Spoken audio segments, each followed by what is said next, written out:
നിയമസഭാ തിരഞ്ഞെടുപ്പിൽ കാസർഗോഡിന് പകരം ഉദുമ മണ്ഡലം ആവശ്യപ്പെടാൻ INL പോലെയുള്ള പാർട്ടികൾ കൂടുതൽ ശക്തമായി മുന്നോട്ട് വരാൻ വിജയം അനിവാര്യമാണ്.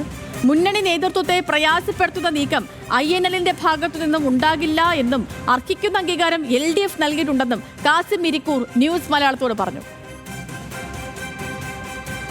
കാസർഗോഡ് സീറ്റിൻ്റെ കാര്യത്തിൽ കുറച്ചുകൂടി മെച്ചപ്പെട്ട വിജയസാധ്യത കൂടുതലുള്ള ഉദുമ എന്നുള്ളത് കഴിഞ്ഞ തവണ തന്നെ ഉയർന്ന ഒരാവശ്യമായിരുന്നു.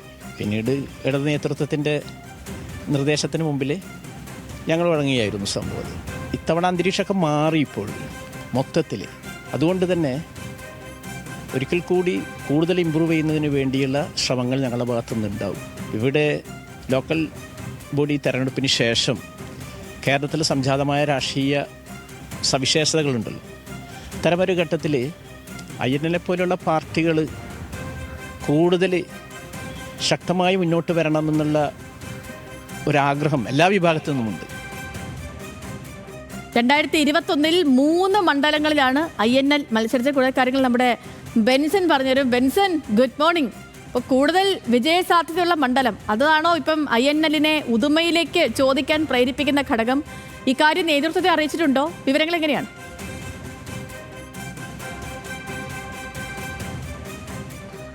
Sethulakshmi, good morning. നമുക്കറിയാം INL 2021 കേരളത്തിൽ LDFന്റെ ഭാഗമായി 3 മണ്ഡലങ്ങളിലായിരുന്നു മത്സരിച്ചിട്ടുണ്ടായിരുന്നത്. കോഴിക്കോട് സൗത്ത്, കാസർഗോഡ്, അതോടൊപ്പം തന്നെ മലപ്പുറം ജില്ലയിലെ വള്ളിക്കുന്നും.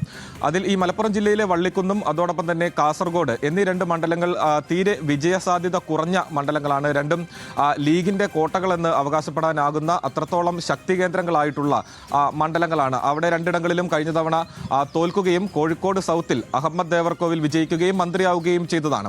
ഈ ഒരു തിരഞ്ഞെടുപ്പിലേക്ക് അല്ലെങ്കിൽ 2026 തിരഞ്ഞെടുപ്പിനെ അഭിമുഖീകരിക്കുമ്പോൾ INLന് കുറച്ചും കൂടി പ്രാതിനിധ്യം അല്ലെങ്കിൽ കുറച്ചും കൂടി വിജയസാധ്യതയുള്ള ഒരു മണ്ഡലം കൂടി ആവശ്യപ്പെടാനാണ് INLന്റെ നേതൃത്വം ആഗ്രഹിക്കുന്നത്. അതിന്റെ ഭാഗമായി തന്നെയാണ് കാസർഗോഡ് മാറി ഉദുമ, തൊട്ട് സമീപത്ത് തന്നെയുള്ള ഉദുമ മണ്ഡലം LDFൽ നിന്നും അല്ലെങ്കിൽ LDFനോട് അല്ലെങ്കിൽ മുന്നണിയിൽ ആവശ്യപ്പെടാൻ INL ആഗ്രഹിക്കുന്നത്, അല്ലെങ്കിൽ അവർ അത്തരത്തിലൊരു നിർദ്ദേശം മുൻപോട്ട് വെക്കുന്നത്. അതിന്റെ കാരണം നമുക്കറിയാം, കഴിഞ്ഞ ഈ മണ്ഡലം രൂപീകൃതമായ വർഷം തൊട്ട് കാസർഗോഡ് ലീഗ് കോട്ടയായി തന്നെ നിലനിൽക്കുകയാണ്. കഴിഞ്ഞ 3 ടേമുകളിലായി, അതായത് 2011, 2016, 2021 ഈ വർഷങ്ങളിലെല്ലാം തന്നെ ലീഗിന്റെ നെല്ലിക്കുന്നായിരുന്നു അവിടെ മത്സരിക്കുകയും വലിയ ഭൂരിപക്ഷത്തിൽ വിജയിക്കുകയും ചെയ്തിട്ടുണ്ടായിരുന്നു. അതിനു മുൻപും ലീഗ് സ്ഥാനാർത്ഥികൾ തന്നെയാണ്, UDF തന്നെയാണ് അവിടെ വിജയിച്ച് വന്നിട്ടുള്ളത്. അതായത് ലീഗ് കോട്ട അല്ലെങ്കിൽ UDF കോട്ട എന്ന് തന്നെ പറയാവുന്ന ഒരു മണ്ഡലമാണ് കാസർഗോഡ്. 2021 12,901 വോട്ടിന്റെ ഭൂരിപക്ഷത്തിലായിരുന്നു അന്ന് നെല്ലിക്കുന്ന് വിജയിച്ചിട്ടുണ്ടായിരുന്നു. അത് മാത്രമല്ല, ആ മണ്ഡലത്തിൽ ഏറ്റവും പ്രധാനപ്പെട്ട മറ്റൊരു കാര്യമെന്ന് പറയുന്നത്